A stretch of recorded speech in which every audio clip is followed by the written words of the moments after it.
Bom, cara, hoje vai ser o Mercadão do Chelsea, edição especial de centroavantes. A gente vai falar de camisas 9. Um jogador que tá muito em falta no Chelsea, cara. Nós temos Nicolas Jackson, a gente tem Mark Gill, mas ninguém traz nenhuma segurança de fato. E hoje eu vou tentar trazer opções do mercado, tirando aquelas opções básicas que a gente já conhece, como Osimhen, Delap, Chesco, que você escuta todo dia. Eu vou comentar um pouco sobre cada uma delas, mas vou comentar mais breve e vou para as minhas opções. Ou seja, vai ter um momento aqui que eu vou trazer opções que eu conheço do mercado que podem ajudar o Chelsea. Não são poucas, eu fiz uma lista aqui com vários nomes interessantes que vocês vão conhecer aqui no vídeo de hoje. Pra quem não me conhece, eu sou o Corvo, apresentador desse canal. Seja muito bem-vindo ao Plano Blues. Bom, cara, e dentro do elenco do Chelsea, a gente tem algumas opções que a gente já tem aqui, que a gente pode confiar um pouco, né? Dentre elas, o mais encaminhado com certeza é o nosso querido Nicolas Jackson. Ele tá no maior nível e tá no melhor caminho, o que não significa muita coisa, né? Não me passa nenhuma grande segurança esse jogador, mas enfim, ele tá aí disponível. Mark Gill parece apresentar um talento incrível no momento atual, é um dos mais talentoso que a gente tem, dá pra confiar um pouco nele, é um jogador bem moderno, tudo mais, ele é interessante, é um jogador que você sabe que ele vai ser bom provavelmente no futuro, o problema é que você não sabe quando, né, é uma coisa que eu falei na época que compraram ele e eu achei pouco, talvez tenha que emprestar e tudo mais, todo aquele processo. Datro Fofana tá praticamente pra fora do clube e David Washington tá no banco de reserva do Santos, que tem Tiquinho Soares como 9 e quem já viu algum jogo de Tiquinho Soares sabe que ser reserva dele não é nada a se orgulhar, né, mas também não dá pra dizer que é culpa do jogador, né,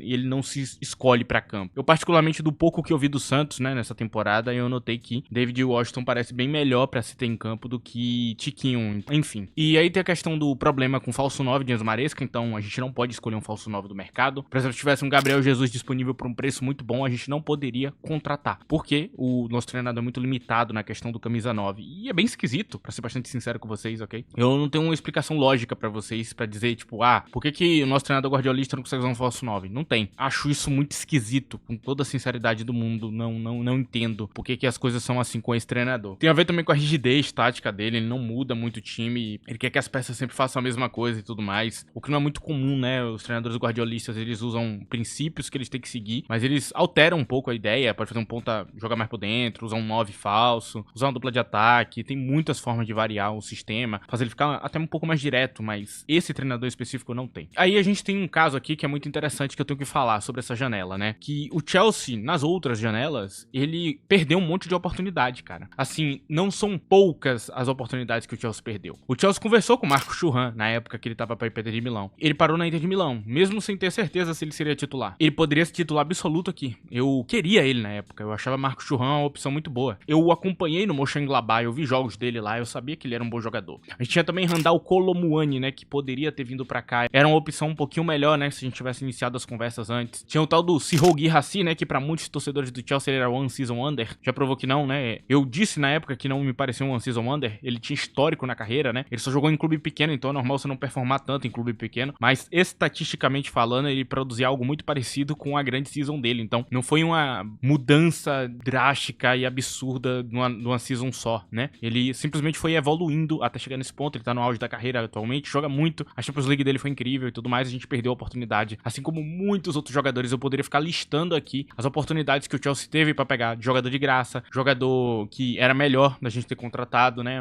Eu posso passar um tempo infinito, é sério, mas eu não vou. Então, a gente basicamente jogou fora muitas oportunidades por causa do projeto dessa direção, cara. Isso é muito negativo mesmo, porque talvez um cara que viesse de graça seria titular absoluto, jogador bom o suficiente pra estar no nosso elenco. Então, sei lá, isso é meio ruim. Aí tem as opções especuladas no Chelsea de sempre, né? Aqui eu vou ser breve nelas, ok? Eu vou ser bem direto ao ponto. Bom, vamos lá. Começar com Delap. Bate rápido aqui. Cara, Delap é um centroavante jovem, muito talentoso. Realmente, ele impressiona em muita coisa pra idade dele. Só que isso não quer dizer que daqui a 5 anos ele vai ser melhor que isso. Ele pode ser igual. Não só isso, esse jogador apresenta padrões muito parecidos com o Gui, que a gente tem no banco de reserva. Então é um pouco assustador, porque talvez a gente compre o mesmo jogador pior. Talvez no futuro, Mark Gill seja melhor que ele. Isso é um problema também. Então ele é um jogador que ele tá pronto, e claramente ele pode ir pra um time maior, só que eu não sei se ele deveria estar indo pra um Chelsea, ou pra um time de Big Six, ou pro West Ham. Me parece o caso do West Ham contratar, e não um time grande. Basicamente é isso. Eu entendo, inclusive, porque o Manchester City mandou ele embora, né? Porque um jogador que nem ele não jogaria com Guardiola de jeito nenhum. Pra você entender a diferença de nível que a gente tem aqui. Aí tem o tal do Benjamin Chesco. É uma opção sólida, ele tem um V1 fraco com goleiros e às vezes com marcador também. Na cara do gol ele não traz nenhuma segurança de gol na maior parte do tempo. Esse é o grande ponto fraco dele. O resto todo ele é muito bom, principalmente em princípios de pressão, marcação e tudo mais. Ele é incrível. No ar ele é um dos melhores melhores do mundo já atualmente. Então ele é um jogador muito encaminhado, né? Mas falta alguns detalhes ainda. Com certeza é uma evolução ao nosso 9 atual. Ekitike, ele também é uma evolução direta ao que você encontra hoje no Chelsea. Ele é uma versão melhor de Nicolas Jackson,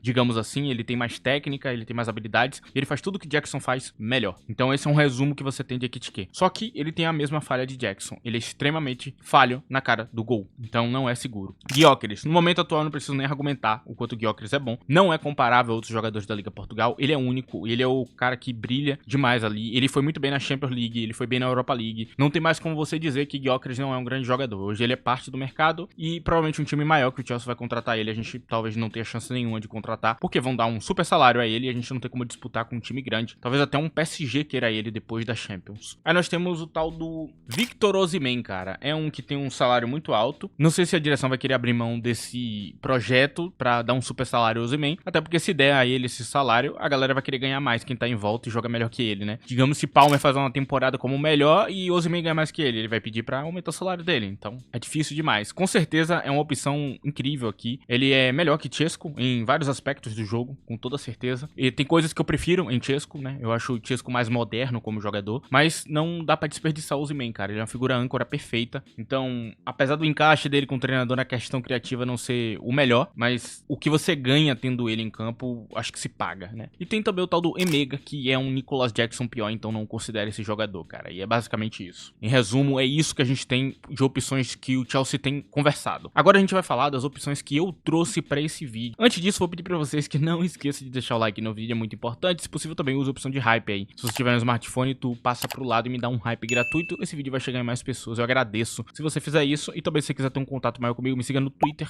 @ddcorvo, tá aí na tela. Comento futebol diariamente lá, comento as notícias do Chelsea, comentando as notícias que estão acontecendo com o Chelsea e outras coisas lá. Basicamente é isso. Agora a gente tem algumas opções de mercado que são interessantes e que a gente pode contratar hoje. Todos os nomes que eu trouxe aqui, a gente pode contratar. Alguns eu só vou entrar por ser uma opção, né? Uma disputa, um talento que tá surgindo que é muito bom, né? E o primeiro nome dessa lista é exatamente isso, cara. Eu não sei se eu vou pronunciar o nome dele certo, mas eu acho que a pronúncia é Mika Bierat, atualmente jogador do Mônaco. Ele é da base do Arsenal, se eu não me engano, né? Ele fez base no Arsenal. Basicamente é o cara que vem pra colocar Højlund no banco permanentemente, na seleção nacional, né? Ele provavelmente é o melhor 9 do país dele. É bizarro quanto esse cara é bom. E teve uma entrevista, se eu não me engano foi uma entrevista que ele falou, né? Que ele é tipo o Haaland e Harry Kane, muita gente talvez tenha levado isso a mal. Só que o que ele quis dizer naquele trecho é que ele realmente é como eles. Porque esse moleque se posiciona muito bem. Ele é um daqueles caras com a movimentação e posicionamento muito bom, um bom físico, boa velocidade, é alto, é forte, não é ainda tão bom de cabeça, precisa treinar bastante ainda essa parte, é um ponto fraco dele, mas finaliza muito bem com os pés, ele é um empurrador de bola, centralizador, figura central, uma posição âncora do jogo. Então ele é uma figura que também ainda consegue conservar, né, um bom nível de pressão, consegue conservar boas valências defensivas e também consegue ser uma figura de transição segura, né? Não vai ser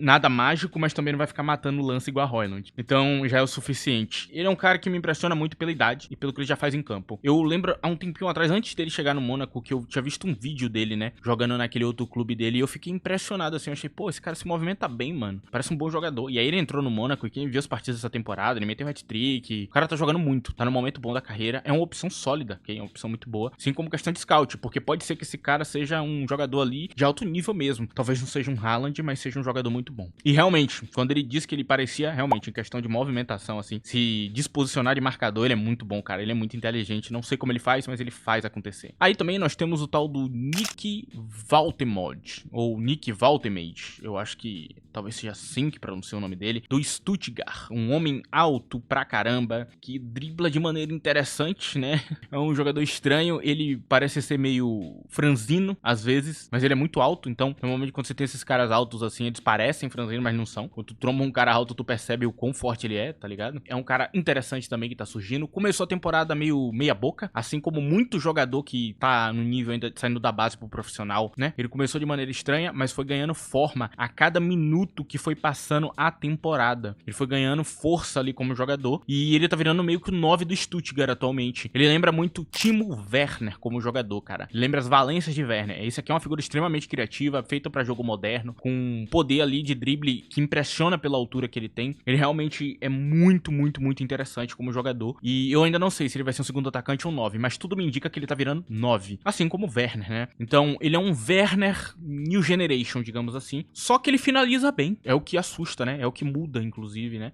Ele é mais forte e ele finaliza bem. E a técnica dele impressiona, porque eu volto a falar, ele é muito alto, né? Ele é um daqueles jogadores alto com técnica que você fica impressionado. Se posiciona bem, ok? Direito. Se movimenta bem também. Não parece ser tão forte ainda, então talvez tenha alguma dificuldade na Premier League, mas vai ganhar corpo ainda. É jovem. É um jogador que ainda pode ganhar muito corpo. É um jogador interessante pro Chelsea também, assim como eu citei esse Mika, né? É outro jogador interessante. E aqui a gente vai pra algumas opções que são um pouquinho melhores, ok? Já são mais prontas. A primeira delas, e é o atual artilheiro da Série A italiana, é Matteo Retegui. Ele mesmo, da Atalanta. Não, ele não é um Højlund 2.0. De jeito nenhum. Højlund não fez o que ele fez na Série A italiana. Ele é um jogador que eu já tinha citado aqui no canal, né? Muito antes dele ir pra Atalanta. Falei muito bem dele. Eu pensei que ele era um bom jogador mesmo e tudo me indicava que ele era um bom jogador, mesmo jogando num clube sem volume, né? Coisa que a pessoa às vezes não entende. Se tá num clube pequeno, o cara acha que o cara é ruim. Na verdade, o cara só não tem volume de jogo. Deram volume a ele, ele virou um monstro. Eu não sei nem dizer se Scamacca é melhor que ele, e sendo que Scamacca era o melhor centroavante italiano em atividade. Só que esse moleque era um monstro. Ele não tem a transição de Scamacca, a criatividade, o poder de marcação também, de Scamacca, que é muito bom. Mas ele conserva boa transição, ele conserva um bom poder de marcação e pressão. Ele é um monstro na área, cara. Ele finaliza muito, muito bem. Eu vi ele perdendo alguns gols ali de vez em quando, mas foi pouca coisa. Na maior parte do tempo ele é letal, ele é muito bom de cabeça. Ele é um dos melhores dessa atual Série A italiana e foi só ele pra um time grande que ele mostrou o desempenho dele. Talvez indo pro Chelsea ele mostre ainda mais, né? Que ele vai pra um time ainda melhor que a Atalanta. Então, ele é uma escolha sólida e também não seria tão caro. A Atalanta negocia os jogadores por um valor justo. Inclusive, é um dos motivos que eles atraem tantos jogadores bons, né? Eles gostam de estar lá porque na hora que for pra negociar, vai ser negociado. Tem um bom salário e tudo mais. É um jogador que a gente pode ter pra ser uma figura de segurança aí. Centralizador pra caramba. Lembra um pouco o Gil, que eu falei, né? Mark Gil. O padrão de jogo dele lembra um pouquinho. Então, é um jogador interessante pra gente ter. Talvez valha a pena o investimento pra ver no que é que dá. Me parece um jogador que não é o One-Season Wonder. Ele só tá seguindo o rumo da carreira dele e finalmente ele chegou num clube que pode utilizar bem as habilidades dele. Nós temos também uma opção de mercado que gira muito na casa de que ele tá sem lugar pra ir, mas ele é um bom jogador ainda, que é Randal Kolo Muani, atualmente do Paris Saint-Germain. A Juventus não vai contratar ele. E iria, se tivesse continuado com o Thiago Motta, provavelmente ele iria contratar, porque ele se saiu bem melhor que Vlahovic com o Thiago Motta. Mas agora com o novo treinador, ele não vai ter essa oportunidade que ele teria. O novo treinador prefere um estilo de jogo mais na casa do que Vlahovic entrega, só pra você entender. Ele não é um jogador ruim, tira a narrativa da cabeça, ok? Eu não sei o porquê ele não tava jogando no PSG, não faço ideia. Coisa de Luiz Henrique, com o treinador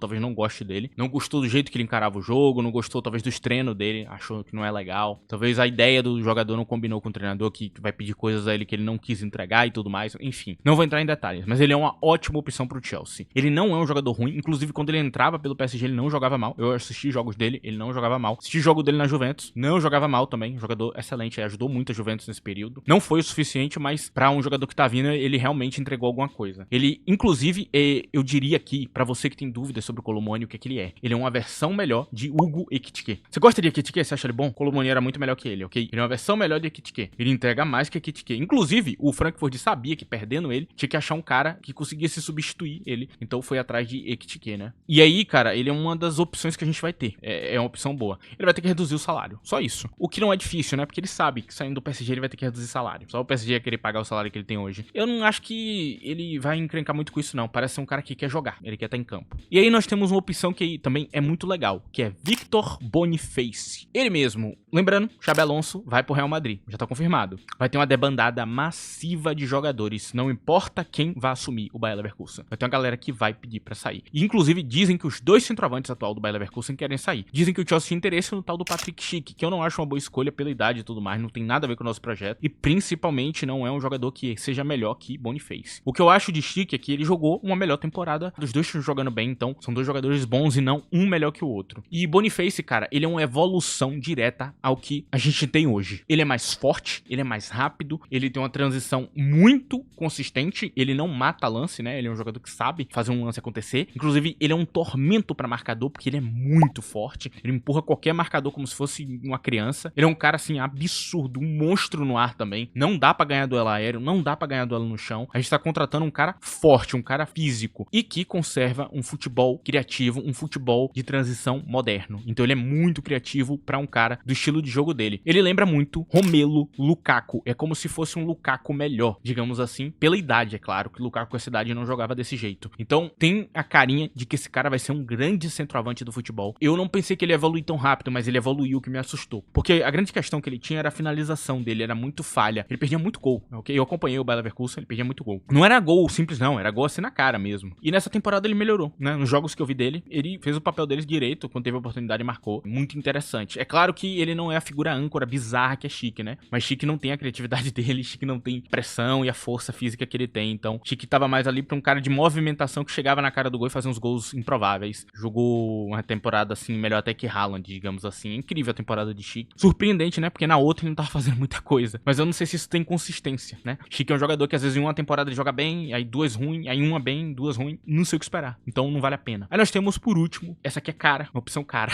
Uma opção que vai ter um salário legal. Marcos Thuram. Mas tá na casa do que o Chelsea pode pagar. Ele é o cara mais assim que o Chelsea pode pagar. Se ele ganhar a Champions, a chance de contratar ele diminui muito. Se ele perder, a gente ainda tem alguma chance. Ele se encaixa no projeto, tem uma idade ainda legal. É um jogador experiente, bom. Era o cara que eu queria que tivesse vindo para o projeto. Não é tão caro. Eles não vão pedir nada absurdo por ele. Ele vai ter que ganhar um pequeno aumento de salário, só que o salário dele tá na casa do que o Chelsea paga, né? Lembrando que o Chelsea paga pros melhores jogadores na casa dos 8 aos 10 milhões de libras. Ele não quer passar muito disso. Ele vai passar em alguns jogadores ali, chegando em 12, 14, mas a minoria, tentar 1, 2, 3 jogadores no máximo. A maioria eles querem ficar em 8 a 10. E em algum momento eles vão forçar tudo a ficar em 8 e 10, ok?